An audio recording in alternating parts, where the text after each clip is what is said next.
Hello, welcome back to YouTube channel Bollycraft studios और मैं हूं आपके साथ अनुष्का त्यागी। आज मैं जिस फिल्म के बारे में आपको बताने जा रही हूं वो काफी हटकर है। क्यों? ये तो आप वीडियो देखने के बाद ही समझ जाएंगे। लेकिन बता दूं, फिल्म है 2004 की award winning film the machinist. Film शुरू होती है और हम देखते हैं ट्रेवर राजनिक यानी क्रिश्चियन बेल, जो एक फैक्ट्री मैकेनिस्ट है, किसी बड़ी और भारी चीज से जूझ रहा है। वो अपने ट्रक को एक डैम के पास ले जाता है जिसमें कारपेट में लिपटी लाश रखी होती है जिसे वो निपटाना चाहता है। जब कोई टॉर्च लेकर उसके करीब आने लगता है तो वो घबरा जाता है। वो कालीन को नीचे धकेलता है और वो कारपेट खुलने लगता है। तभी टॉर्च वाला आदमी उसके पास आता है और कहता है, तुम कौन हो? थोड़ी देर बाद वो अपने अपार्टमेंट में दिखता है। ट्रेवर अपने बाथरूम सिंक में ब्लीच से हाथ धोता है। वो आईने में अपने चेहरे को देखता है। आईने में उसके पीछे चिपका हुआ एक पोस्टेड नोट दिखाई देता है जिसमें लिखा होता है, तुम कौन हो? ट्रेवर स्टीव के साथ रात गुजारता है जो एक कॉल गर्ल है। थोड़ी देर बाद ट्रेवर तैयार होता है और अपने काम पर निकलने लगता है। स्टीव अपने पतलेपन का मजाक उड़ाती है। वो कहती है कि तुम अगर इससे ज्यादा और पतली हुई तो गायब हो जाओगे। वहीं ट्रेवर अपने पेट को घुमाकर और हड्डियां बाहर निकाल कर दिखाता है। वो शर्ट पहनता है, दरवाजे से बाहर निकलता है और उसके जार में टिप छोड़ देता है। ट्रेवर एक इंडस्ट्रियल जॉब पर काम करने जाता है जहां एक मैकेनिस्ट है। ट्रेवर का फॉरमैन टकर के साथ एक कंट्रोवर्शियल संबंध है क्योंकि उसे ओसो कानूनों को कोट करना और दूसरे लोगों को उसके बारे में जानकारी देना पसंद है, जबकि टकर को उसकी इन बातों को काटना और नकारना पसंद है। काम के बाद ट्रेवर और उसके कलीग्स अपने कवरऑल से बाहर निकलते समय लॉकर रूम में ट्रैश टॉक करते हैं। जॉन्स ट्रेवर को लड़कों के साथ ताश खेलने के लिए इनवाइट करता है, लेकिन ट्रेवर मना कर देता है और जॉन्स कमेंट करता है कि ट्रेवर उस तरह से सोशलाइज नहीं करता है जैसे वो किया करता था, जो कि एक और क्लू है कि ट्रेवर के लाइफ में सब कुछ ठीक नहीं चल रहा है। ट्रेवर अब एक एयरपोर्ट डिनर पर है। मारिया नामक तलाकशुदा वेट्रेस के साथ चैटिंग और फ्लर्ट कर रहा है। वो घड़ी पर एक नजर डालता है जिसमें 1:30 बज रहा होता है। मारिया जानना चाहती है कि ट्रेवर इतनी देर रात हवाई अड्डे पर क्यों है और चिढ़ाते हुए पूछती है कि क्या वो किसी चीज से भाग रहा है। मारिया भी स्टीव की तरह ट्रेवर को उसी कमेंट से छेड़ती है कि तुम अगर इससे ज्यादा और पतले हुए तो गायब हो जाओगे। आखिर में ट्रेवर स्टीव की गली फिर चल पड़ता है और ट्रेवर स्टीव को पिलो टॉक के दौरान बताता है कि वो 1 साल से सोया नहीं है। अगले दिन ट्रेवर का बॉस उसे बुलाता है और पूछता है कि क्या उसके घटते वजन का पीछे का कारण ड्रग कंजम्पशन है। ट्रेवर इस बात से मना करता है, लेकिन उसका बॉस उसे यूरिन सैंपल जमा करने के लिए कहता है। बाद में ट्रेवर स्मोक करने के लिए बाहर जाता है। वो थोड़ी देर अपनी गाड़ी में ही सोने की कोशिश करता है, लेकिन किसी की आवाज सुनता है तो देखता है कि एक गंजा आदमी उसकी खिड़की पर खड़ा है। वो अपना नाम इवान बताता है और कहता है कि वो एक नया कार्यकर्ता है जो ट्रेवर के दोस्त रेनॉल्ड के लिए कवर कर रहा है। शिफ्ट पर वापस जाकर ट्रेवर और उसका कोवर्कर मिलकर एक मशीन को ठीक कर रहे होते हैं। ट्रेवर इवान को देखता है जो गला काटने का इशारा करता है। ट्रेवर एक कदम पीछे हटता है और उसका कंधा एक बटन से टकराता है जो मशीन को चालू करता है। मिलर का हाथ उस मशीन में पकड़ा जाता है और धीरे धीरे उसमें घुस जाता है। वो मशीन को बंद करने और उसे बचाने का प्रयास करते हैं, लेकिन समय पर ऐसा नहीं हो पाता। मिलर का हाथ उसके शरीर से अलग हो जाता है और अभी भी मशीन में घूमता दिखता है। वो एम्बुलेंस बुलाते हैं और दूसरी तरफ इस इंसिडेंट के बाद ट्रेवर अपने मालिक के ऑफिस में जाता है। वो उससे पूछता है कि असल में हुआ क्या था। वो कहता है कि इवान ने उसे डिस्ट्रैक्ट कर दिया था, लेकिन उसका मालिक ही हैरान रह जाता है क्योंकि उनके साथ इवान नाम का कोई कर्मचारी है ही नहीं। ट्रेवर बाहर निकलता है और इवान को अपनी लाल स्पोर्ट्स कार में वहां से जाते हुए देखता है और उसका पीछा करता है। वो ट्रैफिक में उसके बगल में आता है और कहता है कि उन्हें बात करने की जरूरत है। वो एक बार में जाते हैं जहां ट्रेवर इवान का सामना इस फैक्ट से करता है कि कारखाने में किसी ने उसके बारे में कुछ भी नहीं सुना। इवान जोर देकर कहता है कि वो वास्तव में वहां काम करता है और हो सकता है कि ट्रेवर के बॉस और सहकर्मी उस पर जोक कर रहे हों। इवान ट्रेवर को ये भी दिखाता है कि उसका अपना हाथ एक मशीन पर अपंग हो गया है। अपनी उंगलियां खोने के बाद डॉक्टरों ने उसके अंगूठे को एक बड़े पैर के अंगूठे से और उसकी पिंकी उंगली को छोटे अंगूठे से बदल दिया है, जिसके बाद परिणाम स्वरूप उसका हाथ अजीब तरह से दिखने लगा है। इवान अपने पर्स को पीछे छोड़कर टॉयलेट जाने का बहाना करता है। ट्रेवर उसका पर्स खोलता है और वो इवान और रोनाल्ड्स की मछली पकड़ने की एक तस्वीर देखता है। वो इसे सबूत के तौर पर रखता है कि रोनाल्ड्स इवान को जानता है। काम पर वापस उसके सहकर्मी उससे नाराज हैं उसे एक पागल के रूप में देखकर उनका कहना है कि उन्हें अब उस पर भरोसा नहीं है। अगले कुछ दिनों के दौरान ट्रेवर हैरान हो जाता है जब उसके फ्रिज पर पोस्ट इट दिखाई देने लगता है। वो हैंगमैन के खेल से मिलता जुलता लगता है। पहले पोस्ट इट नोट में अक्षरों से भरने के लिए 6 ब्लैंक स्पेस हैं। ट्रेवर को समझ नहीं आता कि आखिर हो क्या रहा है। बाद में अगले दिन ब्लैंक स्पेस के आखिरी 2 शब्दों में ER लिखा होता है। मदर्स डे पर ट्रेवर मारिया और उसके बेटे निकोलस के साथ एक अम्यूजमेंट पार्क में जाता है। मारिया का सेल बजता है और फोन उसके एक्स का होता है। मारिया फोन उठाती है जबकि ट्रेवर निकोलस के साथ इधर उधर घूमता और उससे बात करता है। निकोलस ट्रेवर को उसे रूट 666 नामक एक डरावनी सवारी पर ले जाने के लिए मना लेता है। उस राइड के ग्राफिक्स काफी असल दिखाई देते हैं, जहां ट्रेवर को हैंगमैन, एक्सीडेंट और अजीब अजीब चीजें दिखाई देने लगती हैं। और सवारी के अंत में चमकती रोशनी से निकोलस डर के मारे बेहोश हो जाता है।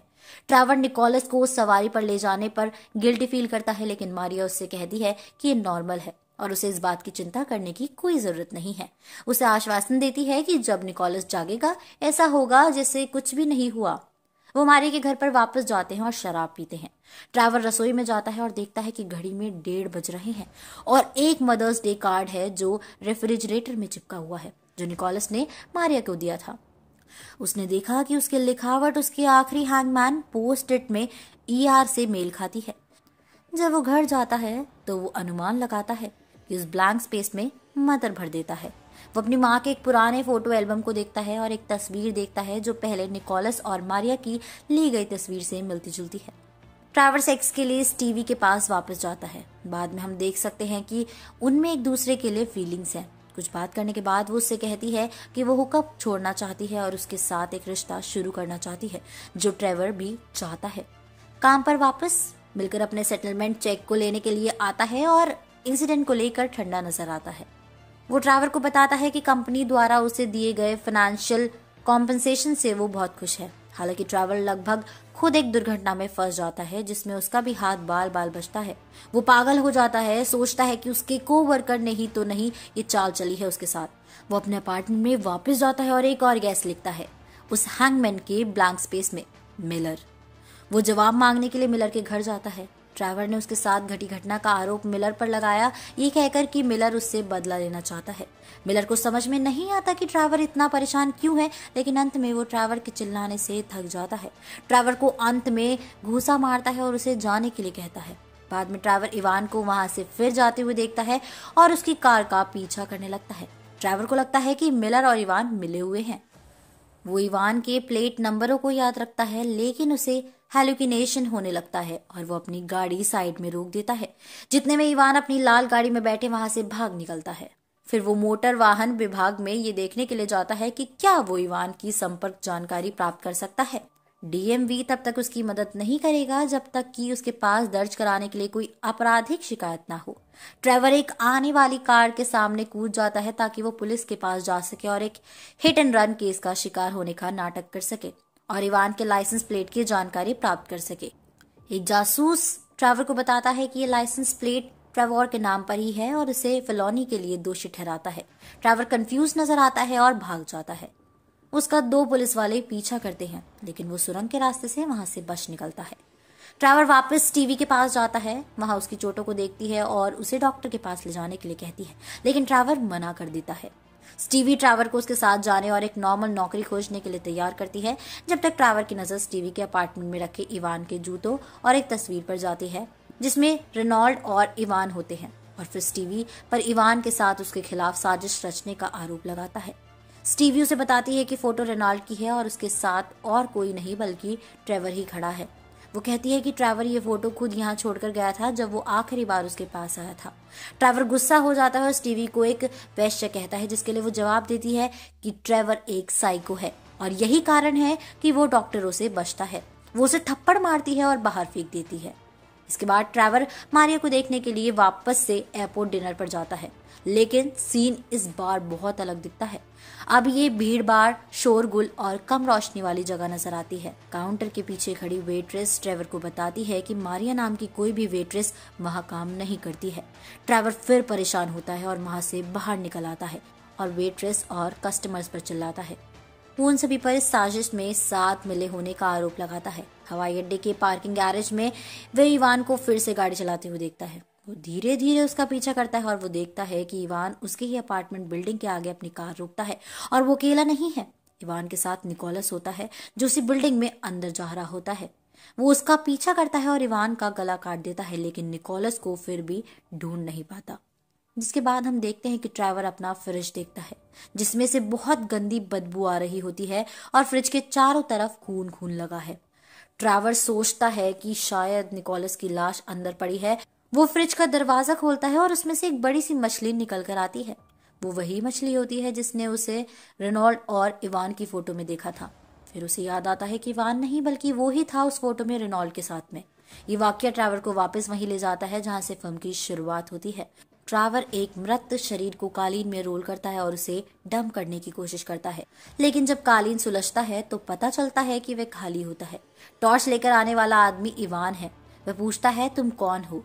वो वापस से अपने अपार्टमेंट में ब्लीच से हाथ धो रहा है। वो पोस्ट देखता है जिसमें लिखा होता है, तुम कौन हो? आईने में रिफ्लेक्टेड वो देख सकता है कि इवान उसके पीछे खड़ा है। ट्रेवर रोने लगता है। वो बार बार कहता है, मैं जानता हूँ कि तुम कौन हो। 1 साल पहले के फ्लैशबैक में हम देखते हैं कि एक स्वस्थ ट्रेवर उसी लाल स्पोर्ट्स कार को चला रहा है जिसे उसने इवान को चलाते हुए देखा था। समय था दोपहर 1:30 बजे का। जैसे ही वो एक चौराहे के पास पहुंचता है वो अपनी सिगरेट जलाने की कोशिश करता है और जब वो लाइटर को फर्श पर गिराता है तो उसका ध्यान भटक जाता है। दूसरी ओर तभी एक छोटा लड़का सड़क पार कर रहा होता है जो निकोलस था। ट्रेवर अपनी गाड़ी से उसे उड़ा देता है। तभी मारिया भी अपने बच्चे के पास दौड़ती है और ट्रेवर उस जगह से भाग जाता है।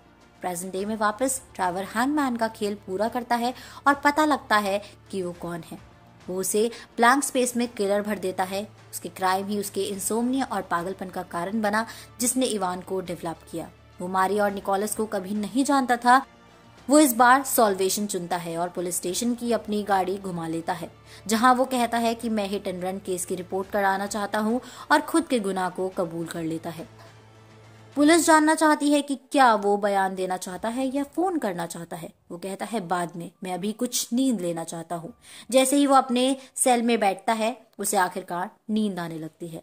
अब आप हमें कमेंट्स में जरूर बताइएगा कि आपको इस मूवी की कहानी कैसी लगी है। इसी के साथ मैं अनुष्का त्यागी लेती हूँ आपसे इजाजत। बने रहिए हमारे साथ और देखते रहिए बॉलीग्राड स्टूडियोज। हमारी आज की राइटर हैं सिमरन रावत।